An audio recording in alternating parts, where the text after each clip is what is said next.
அன்பார்ந்த பக்தர்களுக்கு வணக்கம். ஆவணி மாதம் 2வது ஞாயிற்றுக்கிழமை காலை பூஜை சிறப்பாக முடிந்தது. மதிய பூஜையில் அம்பாளுக்கு வடபாயசத்துடன் நெய்வேத்தியம் வைத்து படைத்து பக்தர்களுக்கு உணவு அளிக்கப்பட்டது. அருள்வாக்கும் கூறப்பட்டது.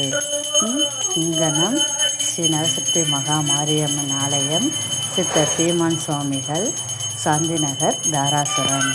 9843491711. இந்த சின்னவனின் குரலே அழியனுப்பு தெப்பக்குள